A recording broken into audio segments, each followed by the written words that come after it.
10월 20일입니다. 모세의 빛나는 얼굴이라는 제목으로 출애굽기 34장 18절에서 35절까지 말씀을 보겠습니다. 하나님께서 이 언약, 그 내용을 쭉 말씀하셨는데요.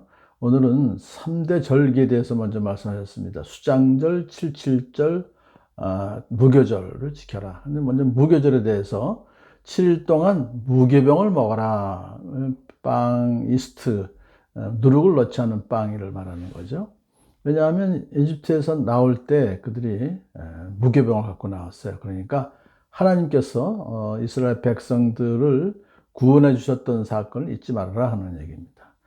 또 출애굽 직전에 10번째 재앙을 내리셨을 때 이제 이집트의 초태생을 다 죽이셨죠. 근데 이스라엘의 초태생들은 살려주셨습니다. 초태생은 짐승과 사람들을 말하죠. 그런데 짐승 가운데 처음 난 것은 다 하나님의 것이다 라고 선포하셨고요. 하나님께 드려야 된다 이거죠. 근데 나귀의 경우에는 어린 양을 대신 바치도록 했습니다. 왜냐하면 나귀는 부정한 짐승으로 여겼기 때문에 그렇게 이제 하신 거예요.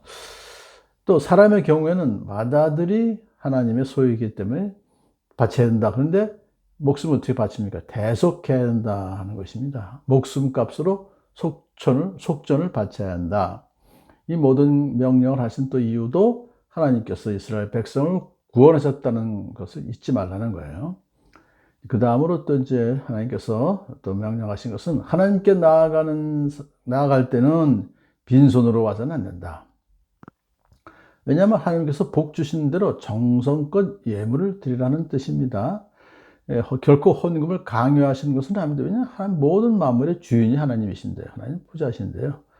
자, 그렇기 때문에 이제 하나님께 나올 때 빈손으로 오지 말라고 말씀하신 그 내용은 백성들로 하여금 하나님께 받은 바 은혜에 대해서 항상 감사하는 마음을 가지고 있어라.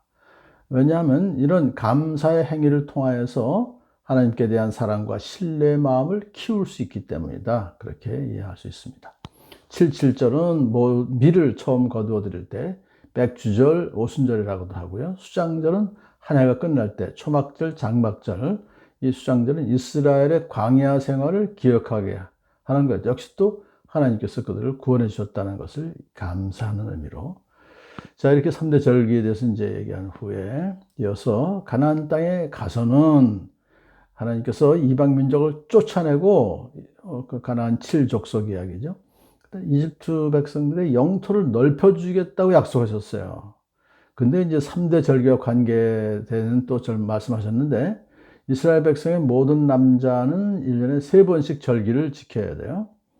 그러니까 하나님 앞에 나올 때는 집에는 여자들과 아이들만 남게 되죠. 그러니까 이방인들이 이스라엘 백성의 땅을 점령할 수가 있습니다. 그래서 하나님께서 이렇게 또한 말씀하시죠. 이스라엘 백성들이 이제 남자들이 자기 고향에서 한 장소 예루살렘으로 모여오게 되면 그러면 하나님께서 그 영토를 지켜주시겠다 그렇게 이제 약속을 또 했어요. 참 너무 지역 방위의 문제가 생길 것을 아시고 그것을 이제 다 메꿔 주시는 그런 자상한 하나님의 그 배려와 사랑을 느낄 수가 있습니다. 너희는 나에게 바치는 희생 제물의 피를 누룩 넣은 빵과 함께 바치지 말아라. 왜냐하면 누룩은 죄악의 상징이기 때문에요. 죄를 속하기 위해서 바치는 그 희생 제물의 피에 혹시라도 죄악이 들어가면 안 되죠. 또 이제 이어서 너희는 첫 열매 가운데서 제일 좋은 것을 하나님의 집으로 가져와라. 첫 열매 제일 좋은 것, 그러니까 최상의 것을 하나님께 드려라 그런 뜻입니다. 새끼 염소를 그 어미의 젖으로 삶아서 안 된다. 이건 그 당시에 그 가나안 풍습이에요. 그래서 그걸 따르지 말아라 하는 것을 말하고 있습니다. 이제 하나님께서 이제 모세에게 하신 모든 말씀을 기록하라고 지시하셨어요. 왜냐하면 이 말을 기초로 해서 하나님께서 이스라엘 백성과 언약을 세우셨기 때문이다. 그러니까 언약의 내용인데요. 그 10계명을 여기서 가리키는 것입니다. 그래서 이제 하나님께서는 모세와 함께 하시면서 40일 주야로 모세는 금식을 했어요. 물도 안 마시면서 언약의 말씀, 그 십계명을 돌판에 기록합니다.